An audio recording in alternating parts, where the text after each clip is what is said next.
അത്യുൽപാദന ശേഷിയുള്ള രോഗകീടവിമുക്തമായ തൈകൾ വാഴയിൽ ഉൽപ്പാദിപ്പിക്കുന്നതിനുള്ള സാങ്കേതിക വിദ്യയാണ് ടിഷ്യൂ കൾച്ചർ. ടിഷ്യൂ കൾച്ചർ തൈകളുടെ പ്രത്യേകത അവയ്ക്ക് ഒരേ വലിപ്പമായതിനാൽ ഏകദേശം ഒരേ സമയത്ത് തന്നെ വിളവെടുക്കാൻ സാധിക്കും എന്നുള്ളതാണ്. കൂടാതെ രോഗ കീട വൈറസ് വിമുക്തമായതിനാൽ ഇത്തരം തൈകളിൽ ഏകദേശം 20 മുതൽ 30% വരെ വിളവ് കൂടുതൽ ലഭിക്കാനും സാധ്യതയുണ്ട്. അത്യുൽപാദന ശേഷിയുള്ള മാതൃവാഴകൾ ആദ്യം തിരഞ്ഞെടുത്തതിന് ശേഷം അവയിൽ നിന്നെടുക്കുന്ന സൂചിക്കന്നുകളാണ് ടിഷ്യൂ കൾച്ചറിന് ഉപയോഗിക്കുന്നത്. ഈ സൂചിക്കന്നുകളുടെ പുറം ഭാഗം ചെത്തിയെടുത്ത് അതിൻ്റെ അഗ്രമുകുളം, ഏകദേശം 1 ഇഞ്ച് വലുപ്പമുള്ള അഗ്രമുകുളമാണ് അണുവിമുക്തമാക്കിയതിന് ശേഷം ടിഷ്യൂ കൾച്ചറിന് തയ്യാറാക്കുന്നത്. ഇത്തരം അഗ്രമുകുളങ്ങൾ ചെത്തിക്കളഞ്ഞതിന് ശേഷം ടിഷ്യൂ കൾച്ചർ ലാബിൽ MS മീഡിയം എന്ന മാധ്യമത്തിലാണ് വളർത്തുന്നത്. ഈ കന്നുകൾ വൈറസ് വിമുക്തമാണെന്ന് ഉറപ്പാക്കുന്നതിന് വേണ്ടി എലൈസ എന്ന സാങ്കേതികവിദ്യ ഉപയോഗിച്ച് വൈറസ് ഇൻഡെക്സിംഗ് നടത്തുന്നു.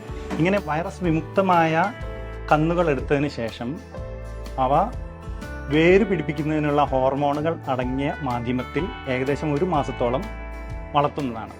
ഇത്തരം വേര് പിടിപ്പിച്ച തൈകൾ പിന്നീട് ധ്രുവീകരണം അഥവാ ഹാർഡനിങ് എന്ന പ്രക്രിയയ്ക്ക് വിധേയമാക്കുന്നു. ഇത് 2 ഘട്ടത്തിലാണ് നടക്കുന്നത്. ഒന്നാം ഘട്ടം, അതായത് പ്രൈമറി ഹാർഡനിങ് നടത്തുന്നത് ചകിരിച്ചോറ്, വെർമിക്കുലൈറ്റ്, പെർലൈറ്റ് എന്നിവ അടങ്ങിയ മാധ്യമത്തിൽ പ്രോട്രേകളിലാണ്.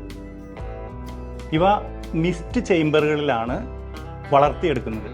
ഏകദേശം 1 മുതൽ 1.5 മാസത്തോളം മിസ്റ്റ് ചേംബറുകളിൽ വളർത്തിയ തൈകളെ പിന്നീട് സെക്കൻഡറി ഹാർഡനിങ്ങിന് വിധേയമാക്കുന്നു. ഈ സെക്കൻഡറി ഹാർഡനിങ് നടത്തുന്നത് റെയിൻ ഷെൽട്ടറുകളിൽ അഥവാ നെറ്റ് ഹൗസുകളിലാണ്.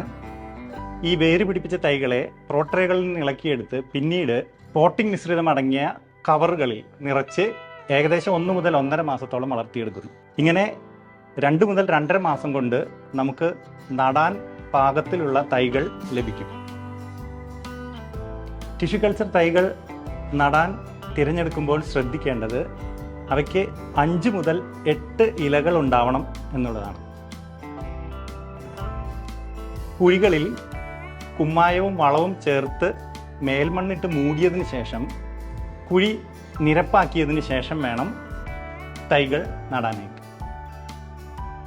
വെയിൽ കൂടുതലുള്ള സമയങ്ങളിൽ ഇവ കരിഞ്ഞു പോകാൻ സാധ്യതയുള്ളതിനാൽ 3 ആഴ്ചയോളം നിർബന്ധമായും തണൽ നൽകേണ്ടതാണ്.